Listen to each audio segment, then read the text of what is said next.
இதெல்லாம் இன்னும் நீங்கள் சாப்பிடாம இருந்தீங்கன்னா உங்கள் வாழ்க்கையே வேஸ்ட் பண்ணுறீங்க தான் சொல்லுவேன். ஆக்சுவலாக நான் வீடியோ எடுக்கிறேன்னே நினைக்கல, ஆனால் இது வந்து ஃபுட் வீடியோ கிடையாது. ஈவினிங் கிழங்கு சாப்பிட்லான்னு வந்தேன், பிடிச்சலாம் வச்சுட்டேன். அவ்வளோ சத்தான ருசியானது. அதில் மெயின் மேட்ரு இதுதான். இதில் எல்லாருக்குமே தெரியும்னு நினைக்கிறேன். சூப்பராக இருக்கும். நிறைய பேருக்கு இதை உரிச்சு சாப்பிட தெரியாது போல், அதனாலே சாப்பிடாம இருப்பீங்கல்ல. ரொம்ப ஈஸி. கொஞ்சம் எக்கோ அடிக்கிற மாதிரி கேட்கும் இந்த ரூம், அந்த மாதிரி. இப்படியே இழுத்தாலே வந்துடும். அப்படியே வாழைப்படி சாப்பிட்டுட்டேன்னா கடைசியில் இவ்வளோன்னு சக்கா வரும். இது போய்ட்டா முடிஞ்ச டேஸ்ட்டு செம்மையாக இருக்கும். அது வந்து நிறைய பேர் உப்பு மஞ்சத்தூள்லாம் போட்டு அவிச்சு செய்வாங்களாம். எனக்கு அதெல்லாம் பிடிக்காது. அப்படியே ஃப்ரெஷ்ஷாக எம்டியாக அவிச்சதான் நல்லாயிருக்கும். ஈவினிங் ஸ்நாக்ஸுக்கு இதை விட பெஸ்ட் ஏதாவது இருக்குமா?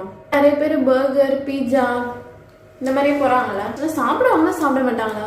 பேக்கில் கேமரா வச்சு அப்படியே எடுத்துகிட்டு இருக்கேன். அது கொஞ்சம் முன்ன பின்ன தான் இருக்கும். வெளியே தங்கியிருந்தாலும் இதெல்லாம் வாங்கிட்டு போய் சாப்பிடுங்க. வெளியூரில் இருந்தாலும் சென்னையில் இருந்தாலும் இந்த டைமில் தான் கிடைக்கும், எப்போலாம் கிடைக்காது. சாப்பிட்றதே இல்லை சத்தானது. பர்கர் இருக்கா, ஃப்ரெஞ்ச் ஃப்ரைஸ் இருக்கா, எதுக்கு? போதும். வீடியோ முடிச்சு விட்டுறேன். பாய்.